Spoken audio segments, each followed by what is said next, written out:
From its humble beginning as surplus vehicles left by the American forces after World War II, no, the Filipino ingenuity stepped in.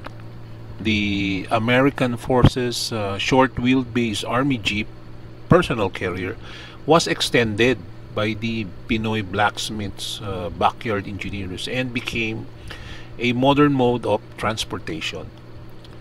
This enabled Pinoy public mobility to reach a new era of faster and more flexible means of going further and farther. Nabago ang buhay ng madaming Filipino dahil laking ginhawa ng magkaroon ng mas mabilis na masasakyan at mas madaming madadala na bagahe or kargada. Sa paglipas ng panahon, dumami ang mga jeepney at nagkaroon ng mga kanya-kanyang ruta, samahan, organisasyon at di kalaunan ay mga prangkisa at mga kooperatiba. Lumipas pa ang ilang taon, naghari ang mga jeepney sa halos lahat ng major at minor roads. Naglipa na at naging dominanting pamamaraan ng mga Pilipino para makapunta sa trabaho, sa palengke at sa kung ano-ano pang mga destinasyon. At dito nagsimulang sumibol ang jeepney bilang bahagi ng kulturang Pilipino.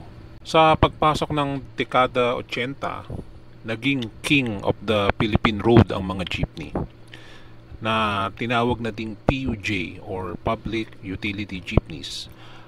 Ang kasikatan niya ay mas lalo pang binigyang buhay at kulay ng mga dekorasyon na nilalagay sa hood nito na madalas ay mga kabayo na gawa sa aluminyo, tapos nagkaroon ng malaking turotot, tapos may eroplano pa sa hood.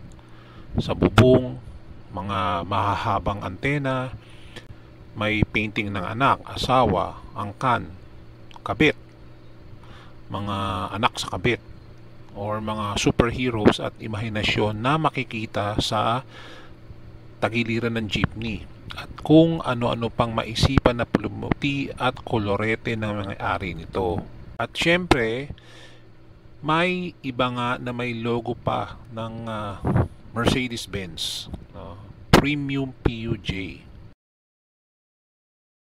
Ang piloto nito o ang tsuper o ang driver ay nakaupo sa mistulang cockpit or control center ng jeepney. Madalas na papaligiran ng mga LED lights, mga nakasabit na salawikain, mga hugot lines. May mga power statement din sila na nakapinta ang modelo ng makina sa gilid ng hood.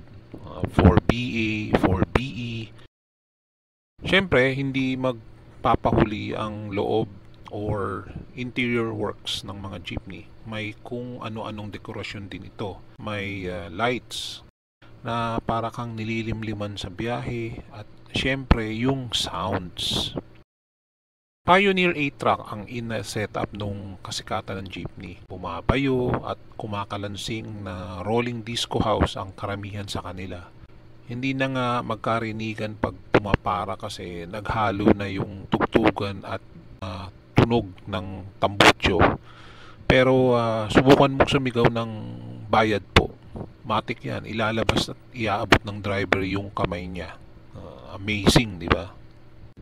So maraming kwento or jeepney adventure sa mga pasahero ang binabalik-balikan. Isa sa mga sikat na experience sa jeepney ay yaong usod-usod sa pagsakay mo hanggang umabot ka na sa likod at himas batok mo na yung driver. Considering na tig-sampuan or worse 12 yung jeep. Meron ding uupo sa dulo nang iilan lang ang sakay saka magpapaabot ng bayad at ayaw umusod. Saka yung nagbibihis pa ata yung pasahero pero inaabangan na ni manong driver. So makalipas ang ilang dekada, nandyan pa din ang mga PUJ or jeepney. Subalit ang sistema or intensyon ng mga nagmamay-ari nito na maging modern at ma-upgrade ang mga jeepney ay malayo sa katotohanan. Hindi nawawala ng kapintasan ng jeepney at mistulang alamat na ang mga sari-saring puna at kasiraan ng mga ito ng driver at ng jeepney mismo.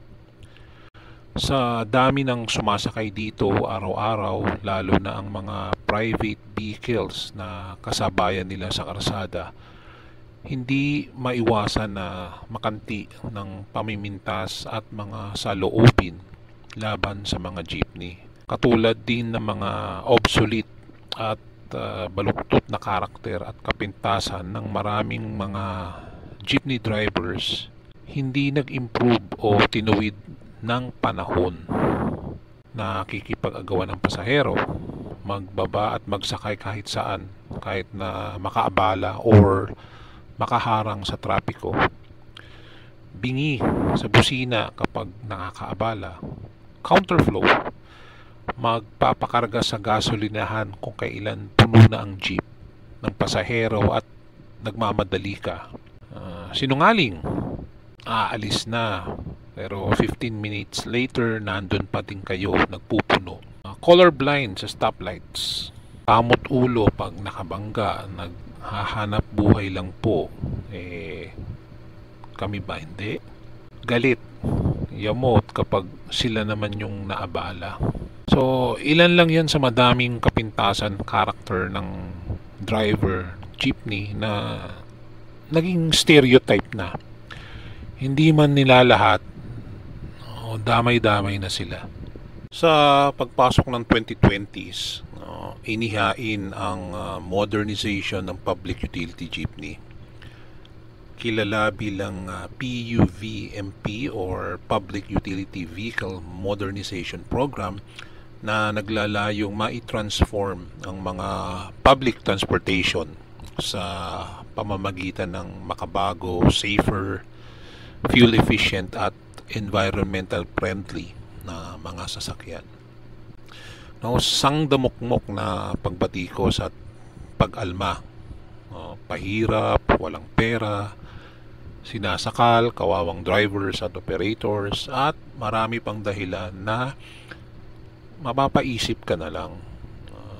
Same as a decade ago. Ayaw magbago. Pero isipin natin, di ba, kung ang pagiging tsuper or operator ay ang profession mo, ihalintulad din natin ito sa ibang profession. Kailangang updated ka. Updated ang skill, updated ang equipment. Dahil kung hindi, mapag-iiwanan ka ng kompetisyon. Tama? Pero, meron nga bang kompetisyon ang mga jeepney or PUVs, mga vans, mga bagong e-trikes? Maybe indirectly, pero unique kasi ang serbisyo at commerce ng jeepney.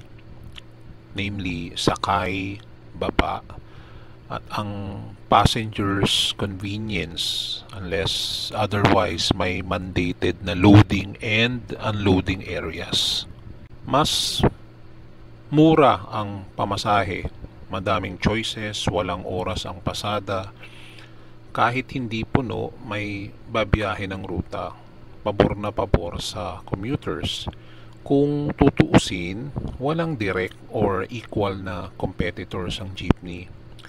Kung apple to apple ang pagbabasihan. Pero sa totoo lang, mahirap ang kita ng pera sa PUJ or pamamasada. Sa pagtaas ng presyo ng gasolina, sabay ng pagtaas ng bilihin, hindi talaga kakayanin ng mga drivers at operators na mag-upgrade papuntang modern jeepney. Marahil, hindi pa naman obsolete ang traditional jeepney. Ang mindset siguro ng ilang mga operators at drivers nito ang kailangang baguhin at ma-upgrade, educate, ika nga. At dahil dyan, na mayagpag ang dominance at majority ng desisyon na pabor sa mga lumang public transportation na ipagpatuloy ang serbisyo publiko sa kanila ng mga aksidente, bunga ng reckless driving at ang classic na lumusot ang preno. Dagdagan na din ang katotohanan na dependent ang madaming taong bayan sa kanila. So kaya nga ang kilos protesta nila sa modernization para hindi mag-push through ay welga, tigil pasada, at higit sa lahat marahil iniiwasan salingin ng maraming politicians ang issue na ito ay yung capacity ng mga organisasyon na mag-endorse or isumpa at hindi iboto ang sino mang politiko pagdating ng eleksyon. Democracy wins. Taong 2023 matapos makarecover sa mga COVID lockdowns, umarangkada na naman yung campaign para sa modernization. Sari-sari mga modelo ang ipinakita sa publiko, kasama na dito ang paglalatag ng payment assistance sa pag-acquire ng mga bagong PUVs. Gaya ng dati, mga pagtutol, pahirap, at hindi afford. Kabilang banda, kung incompetent ka na sa profession mo, di ba dapat lang na mag-upgrade ka? Sa ibang profesyon, may mga naglo-loan or umuutang nga para makapag-training upgrade. Pero, kakayanin nga ba nila? Saan lalapit ang mga tsuper at operators para mag-loan? Sapat ba? Kaya ba nilang bayaran ang amortization? Kung meron mang na-present at may existing na noon pa, nega pa din sila. Ayaw nila. So, negative mindset. Pahirap yan. Dagdag mo pa ang mga militanteng grupo na sumasawsaw sa issue. So, wali talaga, no? Ang commuters ang kawawa.